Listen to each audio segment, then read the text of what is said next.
आइए आज हमारे साथ कार्यक्रम में शामिल हो रहे हैं कंप्लीट सर्कल वेल्थ के सीईओ और मैनेजिंग पार्टनर गुरमीत चड्ढा साहब। गुरमीत सर, गुड मॉर्निंग, बहुत बहुत स्वागत है आपका। धन्यवाद हमें समय देने के लिए। अ, जिस स्पीड से बाजार चल रहे हैं ठीक है सर, या कुछ आपको लग रहा है ज़्यादा ही दौड़ लगा रहे हैं? नहीं नहीं नहीं अनिल जी, गुड मॉर्निंग। ज्यादा जोर नहीं लगा रहे हैं। आई थिंक थोड़ा कैचअप है।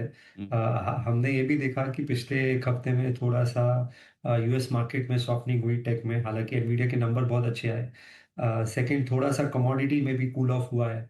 और इंडिया एक तरीके से अनफॉर्चुनेट है हमारे लिए कि हम ये एंटी एआई ट्रेड बन गए थे, क्योंकि एआई अपॉर्चुनिटी कहीं ना कहीं ये फॉरेन इन्वेस्टर्स में ये नैरेटिव है कि इंडिया ने एआई अपॉर्चुनिटी में थोड़ा लैग किया है। उस वजह से पैसा जो है वो यूएस में, चाइना में और जो बाकी इमर्जिंग मार्केट्स में जा रहा था। आई थिंक वहाँ थोड़ा सा हॉट लगा है तो थोड़ा कैच हो गया। प्लस अनिल जी, नतीजे थोड़े से बेहतर आए हैं। अगर आप निफ्टी 200 देखें ब्रॉडली, तो करीबन 8.25% का अर्निंग ग्रोथ आया है। अगर आप पूरा ब्रॉडर यूनिवर्स लें, करीबन 2700-2800 कंपनीज अगर आप एग्रीगेट लें, तो डबल डिजिट अर्निंग ग्रोथ आया है। तो बाजार को कहीं ना कहीं लग रहा है कि इंक्रीमेंटली अर्निंग इंप्रूव हो रहा है, और शायद अगले क्वार्टर में double digit earning growth even top 200 में आए। और एक इंटरेस्टिंग चीज और अनिल जी मैंने देखी कि जो मार्केट कैप अक्रॉस है, वो भारत का कोविड के बाद से अगर आप देखें बढ़ा है। जो सबसे पहले छोटा स्मॉल कैप होता था, वो करीबन 7-8 हज़ार करोड़ का मार्केट कैप होता था। आज वो लगभग 30-32 हज़ार करोड़ है। इनफैक्ट हमारा जो निफ्टी 500 है, अगर आप 500 वाला स्टॉक है 500 नंबर का, वो भी करीबन 11 हज़ार करोड़ मार्केट कैप है। तो मुझे लगता है कि कहीं ना कहीं जैसे जैसे अर्निंग थोड़ा सा बेहतर होगा, तो बाजार का टेक्सचर इंप्रूव होगा। और ट्रेड डील सेंटिमेंटल है, आपको नियर टर्म फिलिप दे सकती है, लेकिन अर्निंग ग्रोथ जो है वो स्ट्रक्चरल है। दूसरा जो नियर टर्म में अनिल जी मुझे लगता है हमें वॉच आउट करना है, वो येन कैरी ट्रेड है। अगस्त में जब येन अप्रिशिएट हुआ था, तो ये कैरी ट्रेड अनवाइंड हुई थी। अब ये कैरी ट्रेड अनवाइंड हो सकती है क्योंकि बॉन्ड यील्ड ऊपर जा रही है जापान में। तो सिंपल टर्म्स में आपको 0% पे बोरो करने की आदत पड़ी हुई है येन में। और अगर यील्ड ऊपर जाती है, तो ये ट्रेड थोड़ा सा अनवाइंड हो सकता है। और जापान खुद भी बहुत होल्ड करता है, यूएस ट्रेजरीज बहुत होल्ड करता है। तो अगर घर में ही यील्ड 3.5 पौने 4 मिलेगी 30-40 ईयर और बॉन्ड में, तो वो एक अनवाइंडिंग हो सकती है। तो उस पर एक थोड़ी सी निगाह रखने की जरूरत है। बाकी मुझे लग रहा है मार्केट का टेक्सचर इंप्रूव हुआ है, और होपफुली अगला साल और बेहतर बेहतर होने की उम्मीद है। ओके, तो ये है आपके लिए बाजार का मूड माहौल, डायरेक्शन तेजी की तरफ थोड़ा बेहतर होने की उम्मीद, और उसकी वजह है पूरी तरह से बदलती हुई सिचुएशन कंपनी की कमाई के लिहाज से। अब जो एक दो सवाल जैसे आपने जिक्र तो किया, एआई स्टॉक्स का राज एनवीडिया के नतीजे पर अमेरिका रिएक्शन भी देगा। अब क्या समझा जाए, भारतीय आईटी कंपनियों के लिए मुश्किल भरा वक्त रहेगा और दूर रहने की राय है, या फिर पैसा लगाएं? अनिल जी, एक टैक्टिकल अपॉर्चुनिटी जरूर मुझे दिखती है। क्योंकि कहीं ना कहीं मुझे लगता है जब एआई का एडॉप्शन फेज शुरू होगा, इमीडिएटली शायद ना हो। अगर लेट्स से ट्रेड डील होती है तो थोड़ा सा कैचअप आ सकता है आईटी कंपनीज में। उसके अलावा थोड़ा मीडियम टर्म में मुझे लगता है जब एडॉप्शन स्टेज शुरू होगा एआई का, तो अच्छी इंडियन आईटी कंपनीज जो एजिलिटी दिखा रही है, पिवट कर रही है, वहां पे मुझे लगता है एडवांटेज हो सकता है। हमने देखा जब नतीजे अच्छे आए, चाहे वो कोफोर्स था, परसिस्टेंट था, इनके जब नतीजे अच्छे आए तो मार्केट ने रिवॉर्ड किया। एचसीएल टेक ने लार्ज कैप आईटी में अच्छे नतीजे किए, इनफैक्ट गाइडेंस से बेहतर किया। गाइडेंस थोड़ा सा बेटर किया तो हमने देखा कल 4-5% ऊपर था। तो क्योंकि अंडर ओन्ड है, वैल्यूएशंस रीजनेबल हुए हैं स्पेशली लार्ज कैप आईटी में, तो आप एक थोड़ा सा कॉन्ट्रा बास्केट जो है बना सकते हैं। बट मेरा ये मानना है कि उसके लिए आप डिपेंडेंट हैं कि एआई ट्रेड यूएस में कितनी जल्दी अनवाइंड होगा या सॉफ्ट होगा। आई थिंक ब्रॉडर अपॉर्चुनिटी, जैसा मैंने बोला अनिल जी, वहाँ है जहाँ पे अर्निंग मोमेंटम अच्छा है। बैंक्स आप देखिए, डिस्पाइट निम प्रेशर के इंटरेस्ट रेट्स कम हो रहे थे, उनका बहुत अच्छा बैंक्स ने बेटर निम रिपोर्ट किया, फर्दर प्रेशर नहीं रिपोर्ट किया। तो मुझे लगता है लार्ज बैंक्स में थोड़ा सा अपसाइड आ सकता है। ऑटो में मोमेंटम बहुत अच्छा है अनिल जी, नतीजे ओईएम्स के भी अच्छे आ रहे हैं, और एंसिलरीज की भी कमेंट्री बहुत अच्छी है। छोटी छोटी एंसिलरीज जैसे जो एलईडी बनाती है लूमेक्स है, या जो ब्रेकिंग सिस्टम्स बनाते हैं, या कार के टच स्क्रीन्स बनाते हैं, अलॉय व्हील्स बनाते हैं, इनकी भी कमेंट्री बहुत अच्छी आ रही है। तो ऑटो की वैल्यू चेन में मुझे लगता है अर्निंग मोमेंटम अच्छा है। कंज्यूमर अप्लायंसेस में अर्निंग मोमेंटम अच्छा है। इलेक्ट्रॉनिक मैन्युफैक्चरिंग में अच्छा है। तो कोर पोर्टफोलियो वहां रखें जहां अर्निंग मोमेंटम अच्छा है, इंक्रीमेंटली कंजम्पशन ड्रिवन ग्रोथ हो रही है। और कॉन्ट्रा में आप अंडर ओन सेक्टर्स जो है, चाहे वो टेक्सटाइल है, आईटी सर्विसेज है, थोड़ा बहुत केमिकल में भी मुझे लगता है शायद बॉटमिंग आउट हो रही है, वो एक छोटा सा पॉकेट बना सकते हैं कि जब जब रोटेशन हो तो आप बिल्कुल मिस आउट ना करें।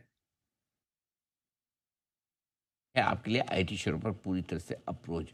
इस बीच सर ऑटो सेक्टर में बड़ा ज़बरदस्त मोमेंटम बन रहा है। हीरो मोटोकॉर्प आज 6,000 के पार निकला है 52 हफ्तों के ऊपरी स्तरों पर। क्या पसंद है आपको? कहाँ लगता है कि निवेश का अब भी मौका है? तो अनिल जी, हमें टू व्हीलर में टीवीएस में सबसे स्ट्रॉन्ग मार्केट शेयर गेन्स दिख रहे हैं।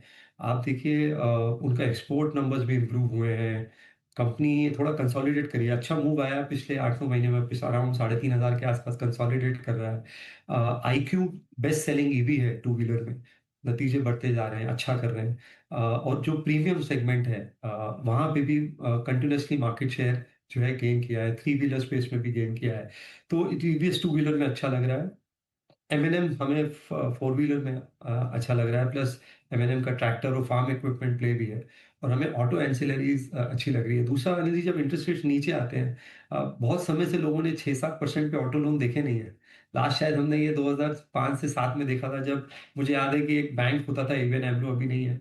वो पब्लिसाइज करता था कि 6% में कार लोन और ऑटो लोन करके आप अपनी पसंदीदा गाड़ी और घर अपने तरह करिए। एक बार जब इंटरेस्ट रेट्स नीचे आना शुरू होंगे, और जिस तरीके से इन्फ्लेशन है, मेरा मानना है कि अगर आप 6 महीने फास्ट फॉरवर्ड करें तो रेपो रेट हो सकता है 5 के आसपास आ जाए या उससे नीचे भी आ जाए।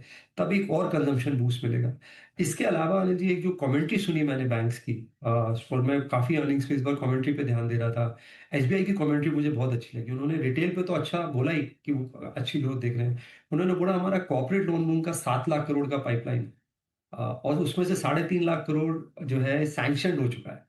तो मुझे लगता है जो बैंक की क्रेडिट ग्रोथ है, अ, वो डेटा अगर हम ट्रैक करेंगे तो उसका हमें जो इफेक्ट्स हैं किस किस सेक्टर में है, वो ज़्यादा अच्छे से देखने को मिलेगा। तो मैं काफ़ी कंस्ट्रक्टेड हूँ ओवरऑल कंजम्पशन लेड रिवाइवल पे, और इवन कॉर्पोरेट लोन साइड पे, क्योंकि बहुत समय से रिटेल लोन ने हैवी लिफ्टिंग करी है। कॉर्पोरेट लोन बुक जो है सॉफ्ट रही है।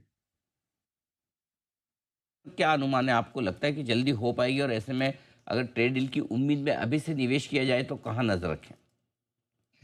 तो अनिल जी, मुझे लगता है कुछ पीएसयू बैंक्स में सरकार, मैंने एक चीज़ देखी है पिछले 4-5 दिन में, जो सरकार बोल रही है उस पे ध्यान ज़रूर दीजिए। उन्होंने डिफेंस पे बहुत फोकस किया, हमने देखा डिफेंस में मैसिव रैली आई। अभी पीएसयू बैंक्स में एफडीआई की भी लिमिट बढ़ाने की बात हो रही है, और कंसोलिडेशन की बात हो रही है। और गवर्नमेंट ने बोला है कि वो चाहते हैं कि टॉप 10 ग्लोबल बैंक्स में कुछ भारतीय बैंक हो। हम भी चाहते हैं कि हमारा भी 500 बिलियन, $1 ट्रिलियन बैलेंस शीट के कुछ बैंक्स बने। तो मुझे लगता है कुछ अच्छे पीएसयूज में कंसोलिडेशन में अपॉर्चुनिटी बन सकती है। लार्ज कैप बैंक्स में ज़्यादा कुछ हुआ नहीं है, चाहे वो आईसीआईसीआई हो, एचडीएफसी हो। एचडीएफसी ने अब बोला है कि अब वो क्रेडिट ग्रोथ के लिए तैयार है कंसोलिडेशन के बाद। तो मुझे लगता है वहाँ एक थोड़ा सा री रेटिंग हो सकता है। और ओवरऑल जो कंजम्पशन बास्केट है अनिल जी, जैसा मुझे लग रहा है, क्योंकि मैं लिंक कर रहा हूँ हर चीज़ को, वहाँ पे हमें बहुत स्ट्रेंथ दिख रही है। तो ओवरऑल कंस्ट्रक्टिव रही है मार्केट को लेके। कोई भी डिप है, अगर अपॉर्चुनिटी है तो करिए। एक चीज़ जो हमें थोड़ा सा केयरफुल रहना है, बहुत हाई वैल्यूएशन प्लेस को अवॉइड करना है, क्योंकि मार्केट ने हर चीज़ को प्राइस कर लिया। पर हमने इस क्वार्टर के नतीजों में देखा, जहाँ नंबर अच्छे थे वहाँ मार्केट ने रिवॉर्ड किया, जहाँ नंबर थोड़े भी खराब थे बहुत बहुत ब्रूटली पनिश किया है। अगर आप बीएसई पूरा 500 बास्केट देखेंगे अनिल जी, सिर्फ 40% कंपनीज ग्रीन में है। बाजार ऑल टाइम हाई पे आ गया है लगभग 26,100 पे। लेकिन अगर ब्रेथ देखेंगे मार्केट की, सिर्फ 40% स्टॉक्स या तो ग्रीन में है या ऑल टाइम हाई में है। 60% मार्केट स्टॉक्स अभी भी नीचे है, नेगेटिव। इनफैक्ट मीडियन रिटर्न अगर आप देखेंगे तो -6% है। तो बाजार बहुत क्लियरली डिफरेंशिएट कर रहा है। तो ओवर वैल्यूड स्पेस पे, जहां पे अर्निंग मोमेंटम अच्छा नहीं लग रहा है या बहुत हाई मल्टीपल है, वहां पे बस केयरफुल रहने की जरूरत है।